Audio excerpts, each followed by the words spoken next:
Hello everyone, happy December and welcome back to the channel. I'm Danny, this is Project Fern, and today we're going to be doing a compression test on the Astra GSi. Before we start anything today, let's play a little game of can you spot where Danny's hiding?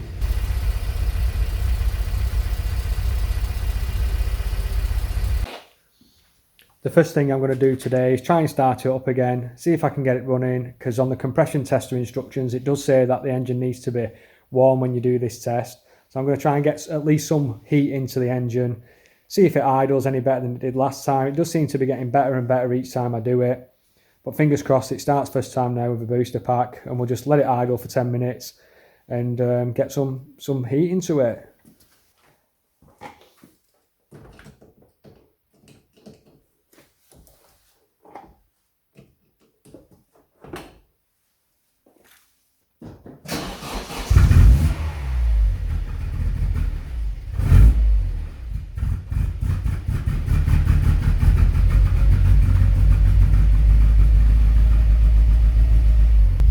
That is the car idling on its own. It's running horrifically, but at least this way I can get some heat into the engine.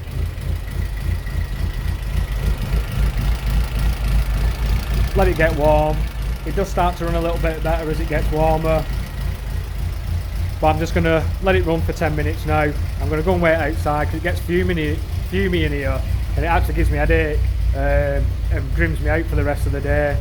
So I'm just going to disappear for 10 minutes now and just leave this running. While this thing's ticking over, I'm going to be focusing on cylinder 1 today. As you saw in a previous video, which I'll put in the screen in a second, as soon as I pulled that plug lead off on plug 1, nothing changed with how rough the engine was running. As soon as I pulled plug lead 2, the engine tried to die. So there's clearly something going on with cylinder 1. Over here,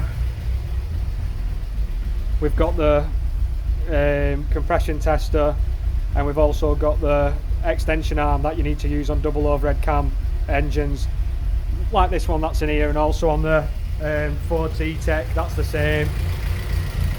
It's too deep. Usually the plugs can be on the front here, but it's too deep. You need to use that extension arm to get down. It says the engine needs to be warm to do this. You need to disconnect the coil pack, and I'm going to take out the fuel pump relay too. That way when I do the compression test it's not going to start or send any fuel through, and yeah, we'll see what the readings are.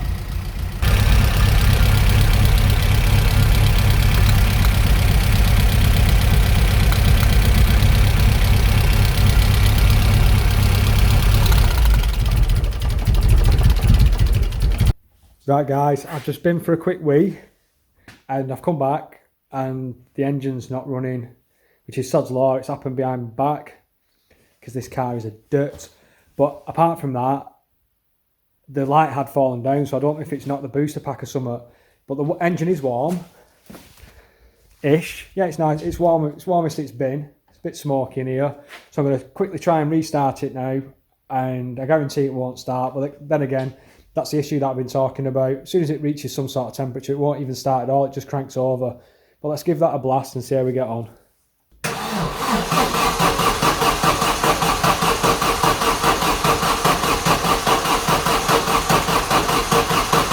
As you could see there, it cranks over, but nothing happens. Some sensors clearly causing an issue there. Don't know whether it's the crank sensor, the coolant temperature sensor, the camshaft sensor, who knows. But I suppose there's plenty of other videos to come on this. So let's set out to do what we were supposed to today, which is a compression test. I've had a look in the Hayes manual and it's saying that the pressure should be, let's double check, I think it said between 12 and 15 bar. So let's start by taking the coil pack, plug off, and taking the fuel pump relay out, and then getting the compressor tester set up on piston 1.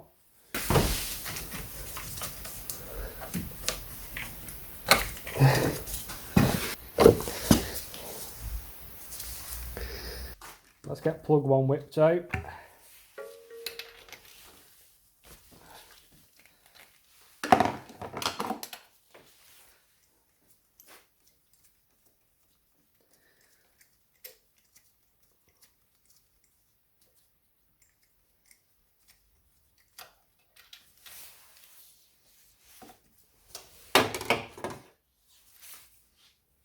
Let's see if we can pick it up on screen here.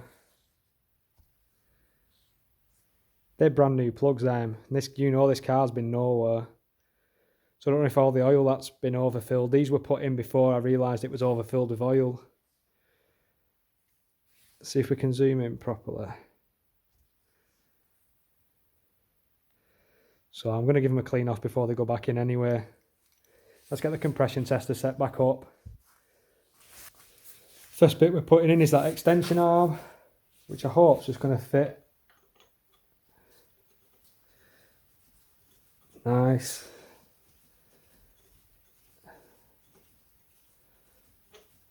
Just going to get it down to that rubber seal and then just nip it up slightly with a spanner. I can feel that seal's there now.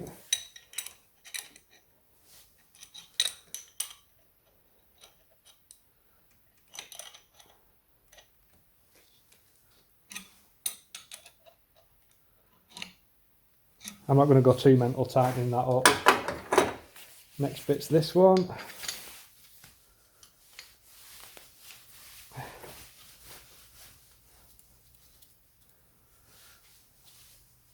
That's nice and tight too. And then the last bit is obviously the gauge.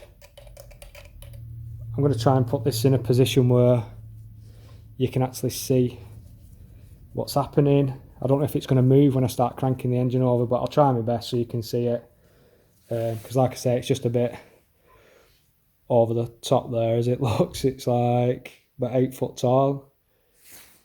Right guys, because I'm stupid, this gauge hasn't even got bar on it. It's got PSI, so it needs to be between 172 and 217 PSI according to the manual. So I'm going to give it a crank over now and see what readings we've got.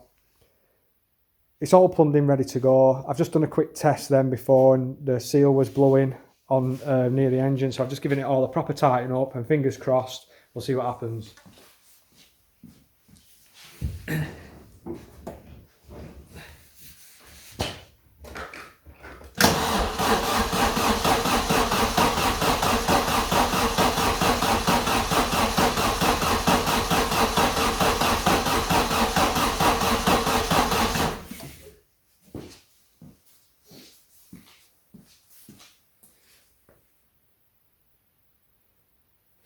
So we've got a reading there of roughly about 75 PSI, which is nowhere near what they're saying it should be. I'm going to double check all the seals, and I'm going to just run that test again and make sure I've done it properly. I've just double checked everything then, so I'm going to crank it back over and see how we get on with this one.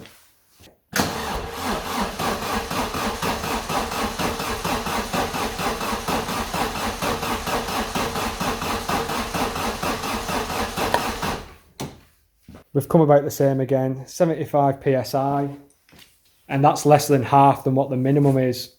So I'm going to take this out now and put a bit of oil in and see if the test improves. I put a teaspoon of oil down there, get the compression tester back on and give it another go, see if it improves. This is the test now with a bit of oil in the piston. Give it a go. We're looking for a minimum 172 PSI, so let's see if it improves.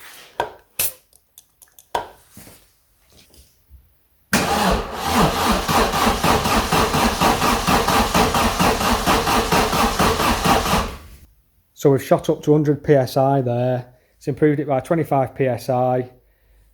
It's saying in the manual here, if the addition of oil temporarily improves the compression pressure, this indicates that the bore or piston wear is responsible for the pressure loss. No improvement suggests that leaking or burnt valves or a blown head gasket may be to blame. So I'm thinking that's gone up 25 PSI, so there's a massive improvement there, and that's indicating bore or piston wear is responsible for the pressure loss. I don't know what causes that, how you fix it, anything like that.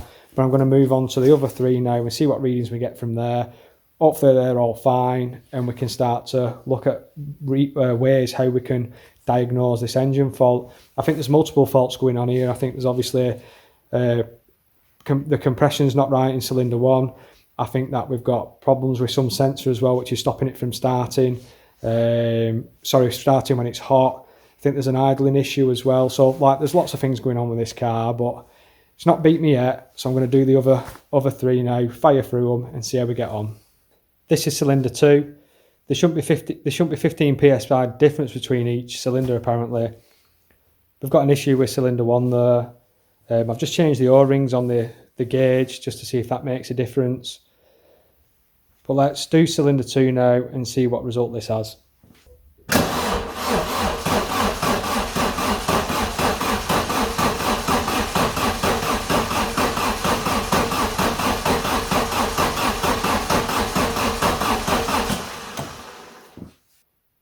That's given a reading of about 60, just over 60 psi. Again, nowhere near what it's supposed to be. It's supposed to be up here. I don't know what's going on here, but let's just keep cracking on. Do cylinders 3 and 4, and then I might drop some oil in there and see if it makes a difference in a bit. This is piston 3 now. Let's give that a go.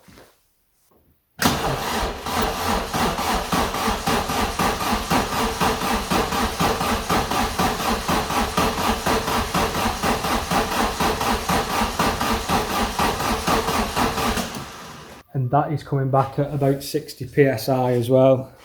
I don't know if I'm doing something wrong here, but they're pretty consistent across all the cylinders. 75, 60 and 60 again. Let's try the 4th one and we'll go from there. 4th and final cylinder now. Let's see how this one does.